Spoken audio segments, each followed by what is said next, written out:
Hello students, हम class 10th के first chapter life process के फर्स्ट टॉपिक न्यूट्रिशन के बारे में बात करेंगे। अब क्वेश्चन ये आता है कि न्यूट्रिशन होता क्या है। Nutrition is the process intake of nutrients by an organism as well as utilization of these nutrients by an organism. अब इसका क्या मतलब हुआ, जैसे किसी कार को चलाने के लिए हमें पेट्रोल या डीजल की ज़रूरत होती है एनर्जी के लिए, उसी तरीके से हमारी बॉडी को या प्लांट्स की बॉडी को चलाने के लिए एनर्जी की ज़रूरत होती है। अब ये एनर्जी हमें कहाँ से मिलता है? ये एनर्जी हमें फूड के द्वारा मिलता है। और फूड में ऐसी कौन सी चीज़ें पाई जाती हैं जिनसे हमें एनर्जी मिलता है?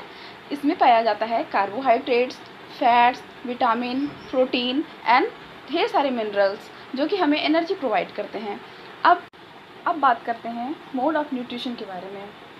There are two modes of nutrition. First is autotrophic mode of nutrition and second is heterotrophic mode of nutrition. बात करते हैं पहले ऑटोट्रॉपिक मोड ऑफ न्यूट्रिशन के बारे में।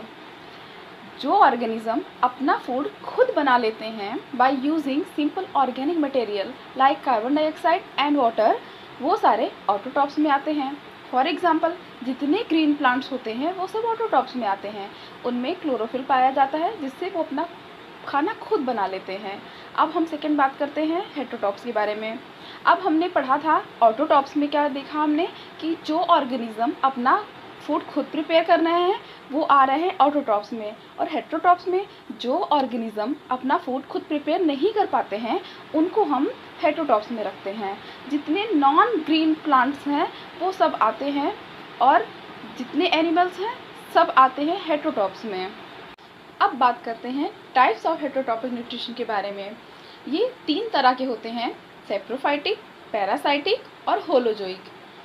सबसे पहले हम बात करते हैं सेप्रोफाइटिक के बारे में। वे ऑर्गेनिज्म जो अपना food dead and decaying matter से ऑब्टेन करते हैं उनको हम सेप्रोफाइट्स कहते हैं। फॉर एग्जाम्पल, जितने फंगस होते हैं उनको हम सेप्रोफाइट्स कहते हैं। दूसरा है पैरासिटिक। अब सेप्रोफाइट्स में क्या होता था, वे ऑर्गेनिज्म अपना जो फूड ऑब्टेन करते थे वो डेड एंड डिकेइंग मैटर से ऑब्टेन करते थे। पैरासिटिक में वे अपना फूड लिविंग ऑर्गेनिज्म से डिराइव करते हैं बिना उनको मारे, और जो ऑर्गेनिज्म अपना फूड ड्राइव करता है उसको पैरासाइट कहते हैं, और जिससे अपना फूड ड्राइव करता है उसको होस्ट कहते हैं। फॉर एग्जाम्पल, अमरबेल, कसकुटा, हमारे हेड लाइस, ये सारे एग्जाम्पल पैरासाइट के हैं। तीसरा है holozoic. Holozoic mode of nutrition में ऑर्गेनिज्म कॉम्प्लेक्स फॉर्म में अपनी बॉडी में फूड लेता है by the process of ingestion, digestion, absorption. For example, कुत्ता, बिल्ली, ह्यूमन, ये सारे होलोजोइक मोड ऑफ न्यूट्रिशन में आते हैं। अभी तक हमने डिस्कस किया था न्यूट्रिशन क्या है और मोड ऑफ न्यूट्रिशन के बारे में। अब हम डिस्कस करेंगे न्यूट्रिशन इन प्लांट्स।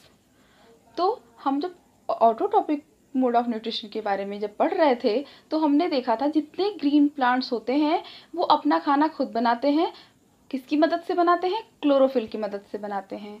तो जो प्लांट्स होते हैं वो कार्बन डाइऑक्साइड, वाटर और क्लोरोफिल की मदद से सनलाइट की प्रेजेंस में जब अपना फूड प्रिपेयर करते हैं, उस प्रोसेस को हम फोटोसिंथेसिस कहते हैं। फोटोसिंथेसिस सिर्फ दिन में होता है, रात में नहीं होता है। रात में क्यों नहीं होता है फोटोसिंथेसिस? क्योंकि फोटोसिंथेसिस होने के लिए सनलाइट का होना बहुत ही आवश्यक है। सनलाइट एक नेसेसरी एलिमेंट है फोटोसिंथेसिस का। फोटोसिंथेसिस के लिए 4 एलिमेंट्स नेसेसरी हैं, सनलाइट, क्लोरोफिल, कार्बन डाइऑक्साइड और वाटर। इनकी प्रेजेंस में प्लांट्स अपना भोजन बनाते हैं। उस प्रोसेस को हम फोटोसिंथेसिस कहते हैं। फोटोसिंथेसिस 3 स्टेप्स में होता है। पहला है absorption of sunlight bye chlorophyll. Leaves में जो क्लोरोफिल पाया जाता है वो सनलाइट को ट्रैप करता है, उसका काम ही है सनलाइट को ट्रैप करना। दूसरे की बात करते हैं conversion of light energy into chemical energy and splitting of water molecule into hydrogen and oxygen. जो लाइट एनर्जी है वो केमिकल एनर्जी में कन्वर्ट हो जाएगी और वाटर मॉलिक्यूल हाइड्रोजन और ऑक्सीजन में स्प्लिट हो जाएगा। तीसरा है reduction of carbon dioxide by hydrogen to form carbohydrates. Carbon dioxide carbohydrates में रिडक्शन हो जाता है उसका। और अब बात करते हैं कि फोटोसिंथेसिस के प्रोडक्ट के रूप में क्या हमें मिलता है, कार्बोहाइड्रेट्स, ऑक्सीजन और वाटर। इस क्लास में बस इतना ही। होप करती हूँ आपको ये वीडियो अच्छी लगेगी। Thanks for watching.